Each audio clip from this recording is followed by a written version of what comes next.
పెళ్ళైనా పండగైనా వేడుక ఏదైనా పట్టుచీరల ప్రత్యేక వేదిక వారాహి సిల్క్స్.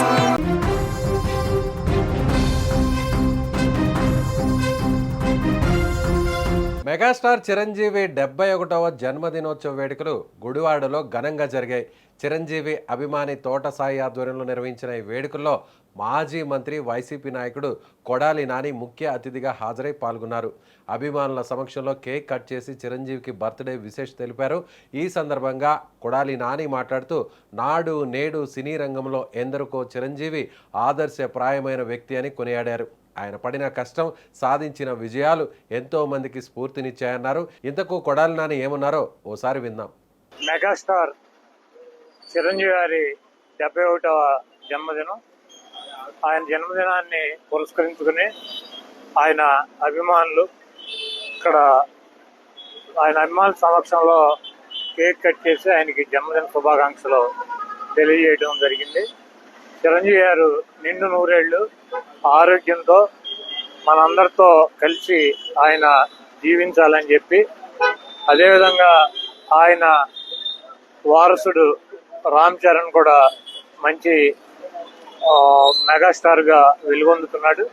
ఆయన కూడా ఇంకా మంచి సినిమాల్లో మంచి ఉన్నత స్థాయికి రావాలని చెప్పి కోరుకుంటూ, చిరంజీవి గారు ఈరోజు పుట్టినరోజు సందర్భంగా కాకా అనే సినిమా పేరు అనౌన్స్ చేయడం జరిగింది. ఆ సినిమా కూడా మంచి విజయవంతంగా ఆడాలని చెప్పి, ఆయన ప్రజా జీవితంలో సినిమా జీవితంలో ఉన్నత శిఖరాలు అధిరోహించాలని చెప్పి మనస్ఫూర్తిగా కోరుకుంటూ, దేవుడు ఆయనకి ఆరోగ్యం, ఐశ్వర్యం అన్ని రకాలుగాను సహాయ సహకారాలు అందించాలని చెప్పి మనస్ఫూర్తిగా కోరుకుంటూ సెలవు తీసుకుంటాం. మాజీ మంత్రి వైసీపీ కీలక నేత కొడాలి నాని చిరంజీవి జన్మదినోత్సవ వేడుకల్లో ఆయన పాల్గొనడం, సో చిరంజీవి గురించి ఆయన పొగడ్తలతో ముంచెత్తడం, ముఖ్యంగా చిరంజీవి కుమారుడు రామ్ చరణ్ కూడా ఇద్దరు సినిమాకి సంబంధించినటువంటి ప్రతి విషయంలో కూడా ముందుంటారు. అలాగే భవిష్యత్తు కూడా బాగుండాలి, సినిమాలన్నీ కూడా హిట్ అవ్వాలి.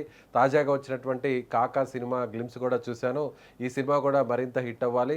అలాగే కష్టపడి పైకి వచ్చినటువంటి వ్యక్తిగా చిరంజీవికి ఒక ప్రత్యేకమైనటువంటి గుర్తింపు ప్రజా జీవితంలో ఉంది, సినిమా రంగంలో కూడా ఉంది అంటూ సో కొడాలి నాని కొనియాడడం మనం చూసాం. ముఖ్యంగా వైసీపీకి సంబంధించినటువంటి కీలక నాయకుడిగా ఉన్న కొడాలి నాని గత కొంతకాలంగా ఆయన అనారోగ్య కారణాలతో కొంత ఆయన మీడియాకు అలాగే ఇతర కార్యక్రమాలకు కూడా దూరంగా ఉన్నారు. ఇప్పుడు అనూహ్యంగా నేరుగా చిరంజీవి గారికి సంబంధించినటువంటి జన్మదినోత్సవ వేడుకలో ముఖ్య అతిథిగా పాల్గొనడం, సో ఆయన ఈ విధంగా మాట్లాడడం కూడా ఇప్పుడు ప్రత్యేకమైనటువంటి పరిస్థితిగా మారిందనే చెప్పాలి. ఎందుకంటే చిరంజీవి సోదరుడు జనసేన పార్టీ అధినేత పవన్ కళ్యాణ్ మీద గతంలో పదే పదే విమర్శలు గుప్పించినటువంటి కొడాలి నాని ఇప్పుడు ఒక్కసారిగా చిరంజీవికి సంబంధించినటువంటి జన్మదినోత్సవ వేడుకలో ముఖ్య అతిథిగా హాజరై చిరంజీవిని ఆయన కుటుంబాన్ని కూడా పొగడ్డం అనేది ఇప్పుడు రాజకీయాల్లో కూడా ఒక ప్రత్యేకమైనటువంటి పరిస్థితి ఉందనే చెప్పాలి. చూద్దాం మరి రాబోయే రోజుల్లో ఈ విధంగా కొడాలి నాని చేసినటువంటి కామెంట్స్ పట్ల, ఆయన చిరంజీవిని